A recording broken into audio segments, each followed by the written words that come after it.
ABC News settling a defamation suit with President Trump, paying out $15 million, and the liberal media is losing it. Watch.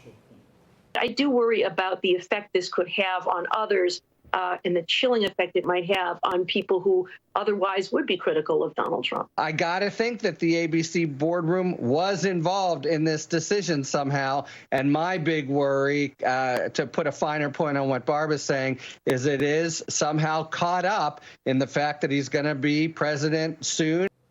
Joe Concha, though, says Trump is extending his winning streak with victory over ABC and Stephanopoulos. Hey, that guy, Joe Concha, he joins us now. Joe, I want to read what Mark Elias, the lawyer for the Democratic Party, you see him all over the place whenever there's an election kerfuffle that he's trying to start.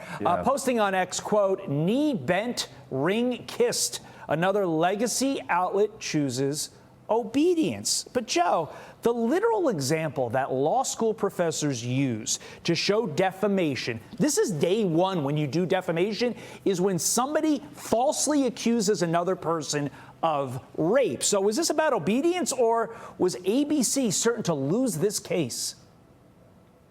This is at the top of the syllabus if you're teaching that defamation course, Todd. Yes. I mean, if we're following along correctly, the left is angry that ABC News literally lied on the air about Donald Trump, accusing him of a rape that did not happen in a case that never should have been bought. I mean, considering that E. Jean Carroll could not even recall the year this allegedly happened. She was the accuser, of course, and they think ABC bent the knee. The network knew how this was going to go, Todd, because the discovery process, you're a former lawyer, may have revealed some damning evidence about how widespread the bias is at ABC News. And remember, Dana Walden runs ABC News. She's Kamala Harris's closest and dearest friend. She even set up Doug Emhoff with Kamala, who eventually became her husband, as an example. And all I know is that, according to the Media Research Center, the first 100 stories about Kamala Harris as the Democrat nominee were all positive, all 100. But the fact that George Stephanopoulos did not apologize on the air yesterday shows you that this apology is not genuine, Todd. Meantime, during Joe Biden's holiday remarks, he commented on Vice President Harris's future. Watch. I knew what I was doing, asked her to be my vice president. I knew her. I knew of her. I knew about her. I knew her record. I trusted her. She always served this country with purpose and integrity, and she always will. And you're not going anywhere, kid, because we're not going to let you go. She's not going anywhere, Joe. Do you agree with Joe? Joe? Wow. I guess she's not going anywhere. Look, if the future of the Democrat Party is to run the worst presidential candidate of our lifetimes, a candidate that blew through $1.5 billion in a matter of 2 months and somehow put the campaign in debt, they will lose, to use a Trump term, bigly if she ends up being the nominee again. She has a horrible record to run on as vice president. She never says what she means and never means what she says. She flip-flops on any issue based on polling. She's all icing and no cake, all crown and no filling, Todd. If plan B, by the way, is AOC, then say goodnight, everybody, because the Democrat Party does not exactly have what we would call the 98 Yankees in terms of a bench right now. Yeah, Scott Brocious ain't coming off the bench. Jim Leyritz not coming off the bench for those well done. Democrats. Before we let you go, Mitt Romney blasting the Democrat Party, saying they have lost the working class voter. Watch. The Republican Party has become the party of the working class, middle class voter.